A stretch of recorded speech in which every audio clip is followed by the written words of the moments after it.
आणि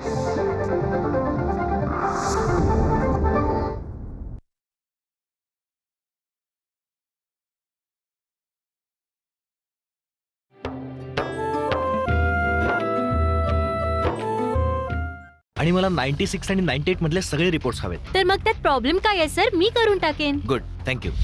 अरे कुठे चाललात तुम्ही पोरी? अरे तिनं आम्हाला डान्स रिहर्सलला पोहोचायचं आणि मी ऑलरेडी लेट आहोत. मी तर चालले आता. अगं कसली रिहर्सल नाही होणार तुझी तिकडे. ए शाण्या, शिस्तीत सांगतोय तुला, जर तू शहाणपणा करायला गेलास ना तर पुढच्या वेळी शिस्त गेली तेल लावत. राम राम कल्याणी बहिणी. आज माझं 16 शुक्रवार व्रताचं उद्यापन आहे. तुला जमेल तेव्हा ये, पण रोशनीला पण सोबत घेऊन ये. Ladies and gentleman, boys and girls, sorry, मला म्हणायचं आहे बंधूंनो आणि भगिनींनो, ताल से ताल मिला कर्नालला घेऊन आले आहेत ओपन ऑडिशन. खरंच ओपन ऑडिशन. याचा अर्थ हा आहे की आमच्या ऑडिशन मध्ये कोणीही येऊ शकतो. लहान मोठा, टीचर, स्टुडंट, कोणीही तो येऊन आपल्या नशिबाची परीक्षा पाहू शकतो.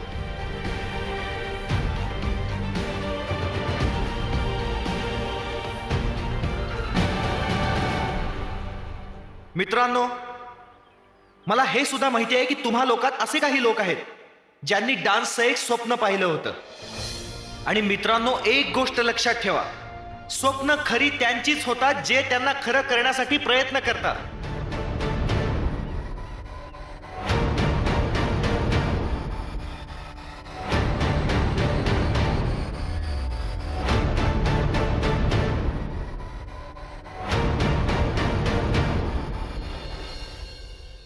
पण सर, तुम्ही यांच्याशी स्वप्नांविषयी का बोलताय?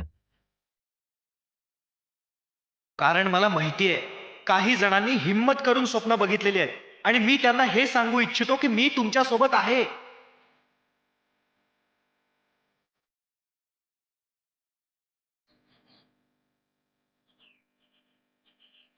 माहित नाही सर, हे तुमचं ऐकतील की नाही. आज नाही तर उद्या नक्कीच ऐकतील, मला पूर्ण विश्वास आहे.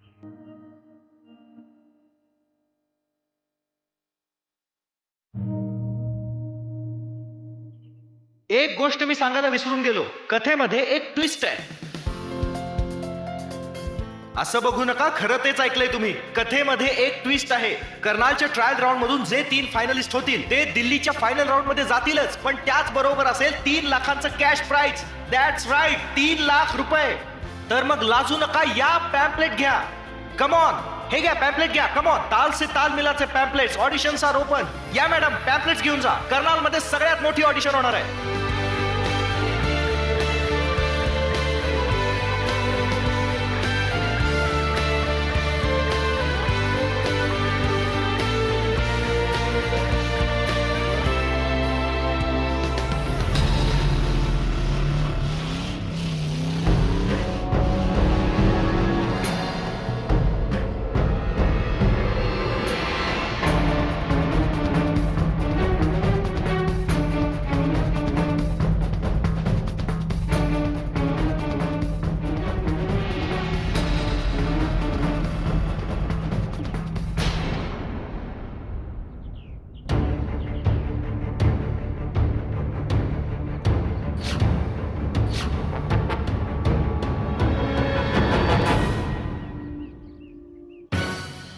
भले तू त्यांच्या घरी जाऊन नाच किंवा या स्पीकरवर किती गळा फाडून ओरड, कोणीही तुझ्या बोलण्याला फसणार नाही.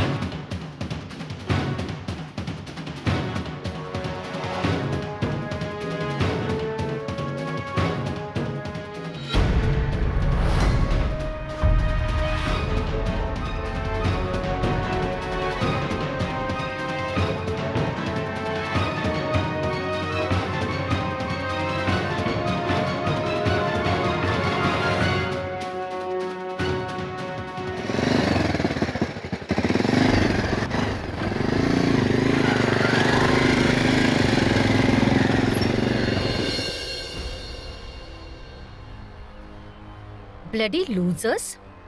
लोक आकाश जयसिंगला आपला मेंटर बनवण्यासाठी मरतात, पण इथल्या गावढळ अशिक्षित लोकांना याची काही किंमतच नाही. तसं तर तू नेहमी वायफाय बोलत असतेस, बट दिस टाइम मी तुझ्याशी सहमत आहे. यु नो, इथले लोक एजी सारखा स्टार डिझर्व करत नाहीत. सगळेच्या सगळे मागासलेले आहेत. किती सहजतेने तू यांना नावं ठेवलीस ना ट्विंकल. हा पण नाही विचार केलास की यांच्या चेहऱ्यामागे किती अडचणी आहेत. जर तू विचार केला असतास तर कदाचित आज त्यांच्या बाबतीत तू असं बोलली नसतीस. ही सर्व लोक साधी माणसं आहेत. साधं आयुष्य आहे त्यांचं. कुटुंब, मुलं, बस. तुम्ही कसा विचार करू शकता की हे ते सर्व सोडून तुमच्यासाठी निघून येतील? अरे कुठे कायमचं सगळं सोडून जायचंय? जोपर्यंत कॉम्पिटिशन आहे फक्त तोपर्यंत. हे पहा, तुम्हाला नाही माहित, हे सर्वजण कॉम्पिटिशन मध्ये आले तर त्यांना आपलं सर्व काही सोडून पुढे जावं लागेल.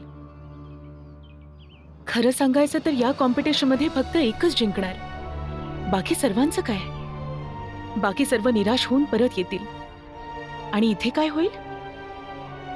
अज्जू भैयासारखी माणसं त्यांना सुखानं जगू नाही देणार.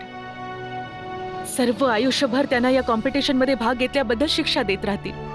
आणि अशा परिस्थितीत कोणी कशाला भाग घेईल? का आपलं घरदार सोडून तिकडे येईल?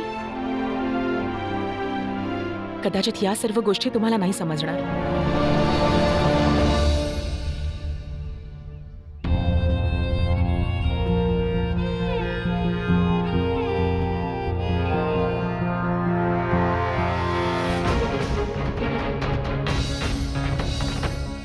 मी जरा जाऊन येतो. कुठे चाललास? बस लगेच जाऊन येतो. तुम्ही इथेच थांबा.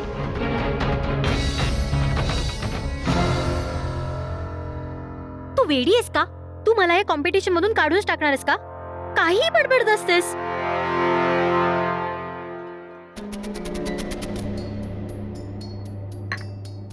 तुम्ही आत नाही जाऊ शकत. कुठे चालला? थांबा.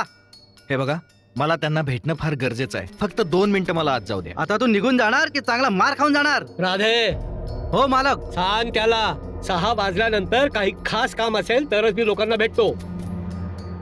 छोटे मोठे काही प्रश्न असतील तर उद्या सकाळी येऊन भेट. दारजी, 6 वाजायला 5 मिनिटं बाकी आहेत.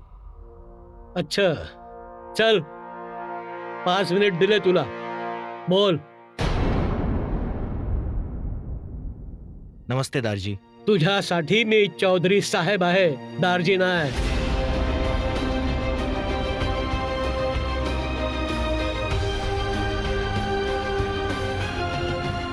Sorry Chaudhary ji. आय नो मी तुम्हाला थोडा त्रास दिलाय, पण तुम्हाला भेटणं फार गरजेचं होतं. त्या दिवशी तुम्ही मला आज्जूच्या घरी राहायला परमिशन दिली होती आणि मी तुम्हाला थँक्स पण नाही बोललो. थँक्यू. मुद्द्याचं बोल. मला माहितीये तू आपल्या तमाशाचं रडगाणं घेऊन आलायस ना. हो सर, मी त्यासाठीच आलोय. पण ज्याला तुम्ही तमाशा बोलताय ते माझं स्वप्न आहे, जे मी उघड्या डोळ्यांनी बघतो सर. ते नाच गाणं तुझं स्वप्न आहे? हं?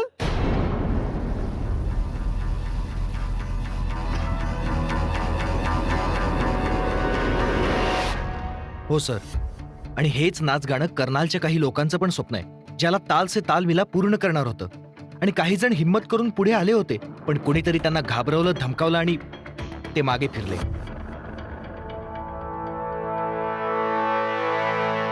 हे पण तर होऊ शकतं. ते घाबरले नसतील. कोणी त्यांना समजवलं असेल, मनवलं असेल आणि त्यांना आपलं भलं वाईट समजलं असेल आणि मागे हटले ते. नाही सर, असं काही एक नाही. मिनिट, माझं बोलणं अजून संपलेलं नाहीये. बघ पोरा, तुझं जे काही स्वप्न असेल, जो विचार केला असेल, मनवायचा असेल, मला त्याच्याशी काही घेणं देणं नाही. मला फक्त एका गोष्टीशी घेणं आहे. या शहरात ही भांडगिरी नाही चालणार. आणि तू जोर जबरदस्ती करून या शहरात ही घाण पसरवायचा प्रयत्न करू नको. काय समजला? आणि हा, तुला माहित असेल हे सगळं शहर माझी खूप इज्जत करतं. या नात्याने त्यांचं रक्षण करणं माझं कर्तव्य आहे. सर, कर्नाल शहर तुमच्यामुळेच आहे. इथला लहान मुलगा सुद्धा तुमची इज्जत करतो, आणि का नाही करावी?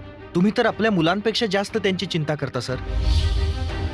पण कधी कधी आपण मुलांना प्रोटेक्ट करण्याच्या प्रयत्नामुळे, त्यांना प्रत्येक त्रासातून वाचवण्याच्या प्रयत्नामुळे त्यांचेच पंख कापून टाकतो. बस.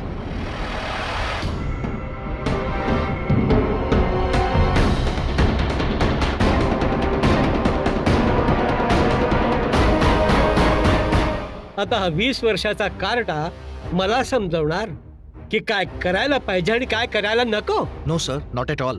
तुमच्या अनुभवासमोर मी तर काहीच नाही. मी तर तुम्हाला इतकंच सांगू इच्छितो. तुझी 5 मिनिटं पूर्ण झाली, निघून जा इथून. चला. एक सेकंड सर, मी तर इथून जाईन, पण जाण्यापूर्वी मला एक तुम्हाला प्रश्न विचारायचा. काय तुम्हाला खरंच वाटतं की लोक या कॉम्पिटिशन मधून यासाठी पाठीमागे फिरले की ते तुमच्या मताशी सहमत आहेत, की यासाठी पाठीमागे फिरले कारण त्यांना तुमची भीती आहे?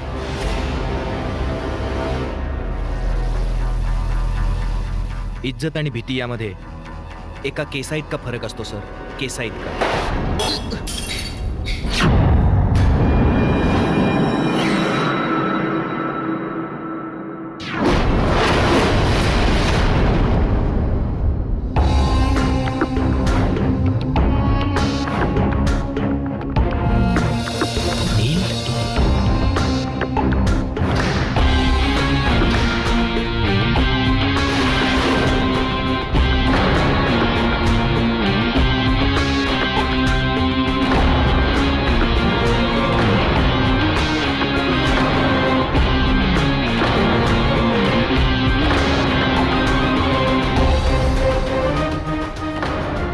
चिंता नको करू मास्टरजी, ही गोळी नकली होती. अजून खरा निशाणा तुम्ही पाहिलाय कुठे माझा? बरं, मला एक गोष्ट खरी सांगा, तुम्ही घाबरून तर गेला होतात ना? तेव्हाच तर तुझा टेप रेकॉर्डर बंद झाला. मानावं लागेल, गोळी भले नकली का असेना, पण परिणाम असली दाखवते.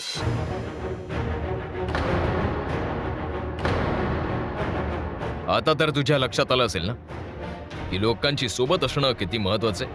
हो नील, मी सांगतोय ते. अरे माझं बोलणं तर संपू दे. तुला काय वाटलं की कर्नालची लोक मूर्ख आहेत? त्यांना तू काही जाऊन सांगशील आणि मग ते तुझं ऐकतील? मनात इज्जत नसेल तर विद्रोह करायला वेळ नाही लागत. आणि एका राजाला आपल्या प्रजेची काळजी घेऊन त्यांना वाईट गोष्टींपासून लांब पण ठेवावं लागतं. कारण काही लोकांना प्रेमाची भाषा नाही समजत.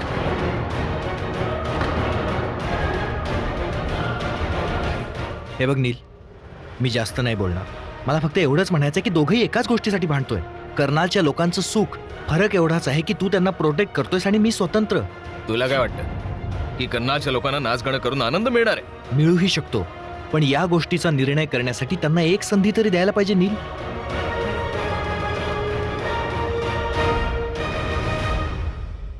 हे बघ, तुला पण माहितीये की लोक कॉम्पिटिशनसाठी आले होते, पण ते घाबरून मागे फिरले.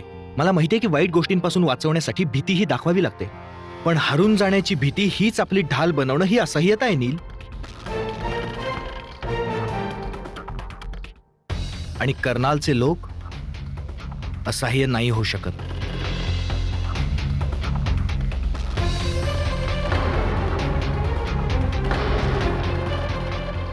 जर तुला खरंच या लोकांची चिंता आहे तर फक्त एक संधी त्यांना देऊन बघ.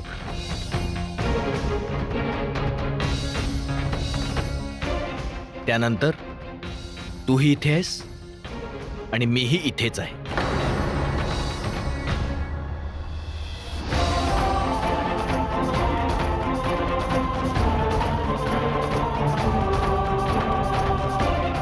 बस,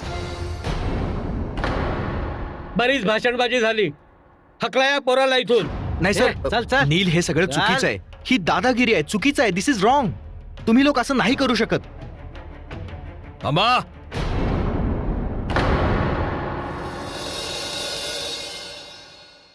तुला काय वाटलं आम्ही दादागिरी करतो म्हणून लोक घाबरून आमची इज्जत करतात? ठीक आहे, तुझा हा भ्रम पण दूर होईल. तुझ्या डान्स कॉम्पिटिशन मध्ये जे पण लोक येणार आहेत ना, त्या सर्वांना कोणी अडवणार नाही आणि नाही कोणत्या प्रकारची भीती आणि दबाव टाकला जाईल. हे नील चौधरीचं वचन आहे तुला.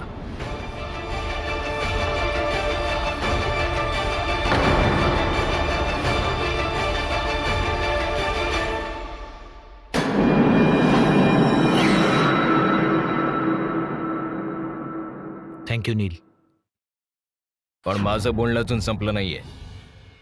एक अट मी तुझी मान्य केली आहे, एक अट तुला माझी पण मान्य करावी लागेल. जे पण लोक तुझ्या डान्स कॉम्पिटिशन मध्ये नाचायला येणार आहेत त्या सर्वांना गाणं मी ठरवून देणार आणि त्याच्यावर कसं नाचायचं ते पण मीच सांगणार. काय?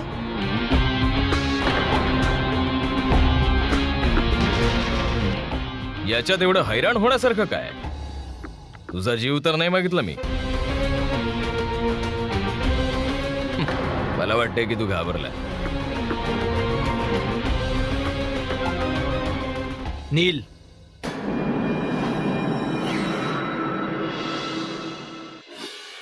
मला तुझी अट मान्य आहे.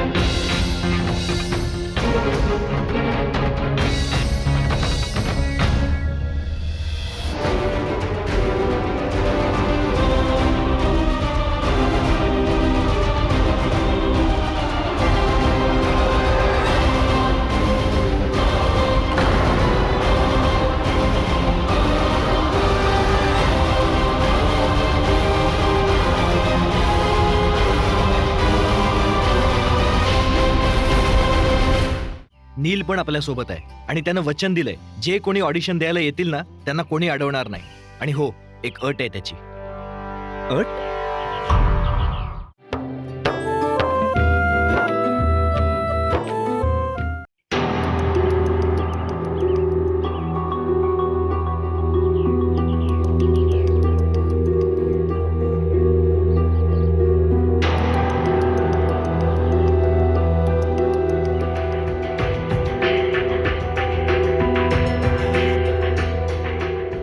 एजे सर, हॅलो, काय झालं?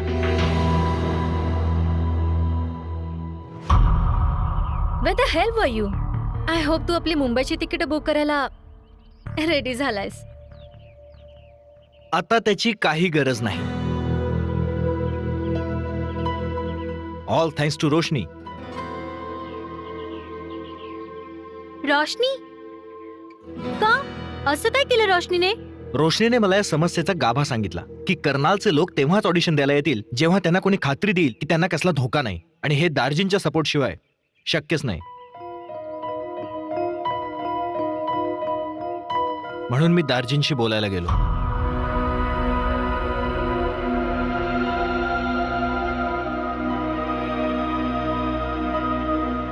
And guess what? What?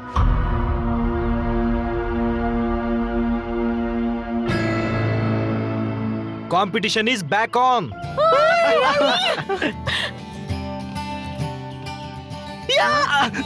Sorry. झालं? नाही, मार ना मिठी. आणि फक्त इतकंच नाही तर नील ही आपल्या सोबत आहे आणि त्यानं वचन दिलंय जे कोणी ऑडिशन द्यायला येतील ना त्यांना कोणीही थांबवणार नाही. पण हो गाईज, एक अट आहे त्याची. अट? जे 10 कंटेस्टंट फायनल मध्ये परफॉर्म करणार आहेत त्यांची गाणी तो सिलेक्ट करणार. व्हॉट? आणि डान्स स्टाईल पण. व्हॉट? त्याला डान्स मधलं काय कळतंय? हाऊ विल धिस वर्क आकाश? कोणाला माहित. पण टेन्शन घेऊ नकोस यार. गाडी इथपर्यंत खेचत आणली, थोडी पुढेही खेचू. आणि गाईज, हीच एक संधी आहे कर्नालला नवीन स्वप्न दाखवण्याची. So all right, bring it in guys, come on. Other girls?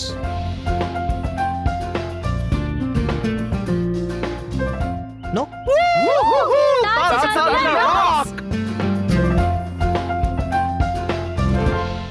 तू मला किती वर्षांपासून ओळखतेस तरी पण अजून नाही ओळखलंस. आता तर बस माझ्या सोन्याची वाट बघते मी.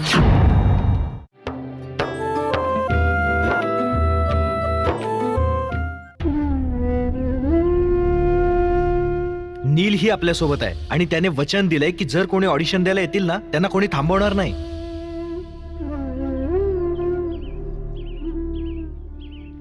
काय झालं हं?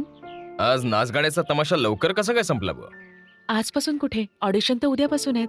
तशीही मी खूप खुश आहे नील. तू लोकांना ऑडिशन द्यायला परवानगी दिलीस. आता प्रत्येक जण न घाबरता येऊ शकतो. अरे ते मुंबईवाले जर नाच गाण्याच्या परवानगीसाठी आमच्या घरी येऊ शकतात, बघा आपण तर कर्नालवाले आहोत, आपली दिलेरी दाखवणारच. अरे अशी काय बघतीयस, तो खरंच आमच्या घरी आला होता. त्याचं म्हणणं आहे की इथल्या लोकांना नाच गाण्याचा मोठा शौक आहे. इथल्या लोकांचं स्वप्न आहे, म्हणून त्यांच्या स्वप्नांना खरं होताना त्याला पाहायचंय. आणि दार्जींना पण हेच करायला पाहिजे. आणि तुला तर माहितीच आहे की दार्जीने सर्व आयुष्य इथल्या लोकांसाठी पाहिलेले, तर ते नाही कसं म्हणणार ना. पण ती नेमकी अट काय आहे? अट तर अगदी छोटी आहे कद्दू कुमारी. मी तर फक्त इतकंच सांगितलं की जी लोक या डान्स कॉम्पिटिशन मध्ये नाचायला येणार आहे त्यांना गाणं मी ठरवून देणार आहे. तर मलाही बघू दे, ज्या नाच गाण्यावर त्या मुंबईवाल्याला इतका गर्व आहे त्याच्यात किती दम आहे. आता तू याच्यामध्ये पडू नकोस, नुसतं बसून तमाशा बघ. फार मागत बसला होता ना, एक संधी. आता याला संधी दिलीये, पण त्याचा काय फायदा नाही होणार. तो आकर्ष विचार करतोय की कर्नालचे लोक आम्हाला घाबरून आमची इज्जत करतात आणि आम्ही त्यांचं स्वातंत्र्य हिरावले. पण एक गोष्ट मी त्या पोराला समजावून सांगणार आहे की चिमणीचे पंख यासाठी बांधतात कारण की ते उडून कुठे हरवू नये. पण नील, हे तर चुकीचंच आहे ना. जोपर्यंत चिमणी मोकळ्या आकाशात उडणार नाही तोपर्यंत ती घरी येण्याचा मार्ग कसा काय शोधेल?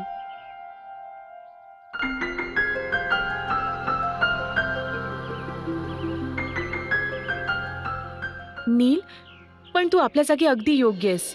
आपल्या घरापेक्षा जास्त सुरक्षित आणि चांगली जागा कोणती असू शकते?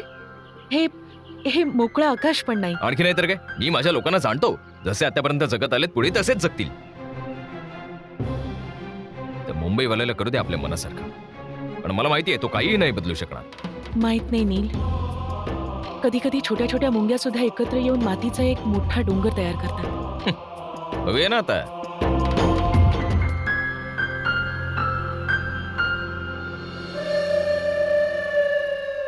मालकीन, संध्याकाळच्या पूजेची सर्व तयारी झाली आणि सर्व बायकांना बोलावणं पण केलंय. आणि सगळ्यात मोठी गोष्ट ही आहे की आज नील पण घरी नाहीये.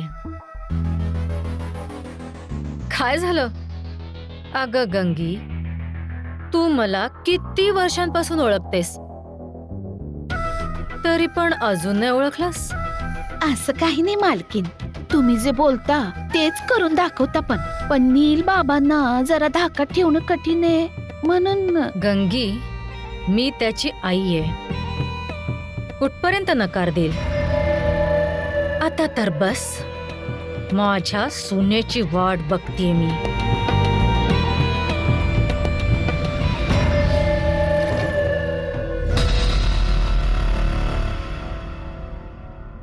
मला तर काहीच समजत नाहीये की मी कोणते कपडे घालू. तू नीट पाहून सांग ना, कारण मला नीलच्या आईला नाराज होण्याची संधी नाही द्यायची. आय थिंक हा बाकी कपड्यांपेक्षा वे बेटर आहे. रोशनी, तू चौधरी खानदानाची होणारी सून आहेस ना, तर मग चांगले दागिने, सुंदर कपडे घालायला हवेत. हा काय साधासा सूट? चौधरी खानदानाची होणारी सून आहेस पण चार चौघात शोभणारी नाहीयेस.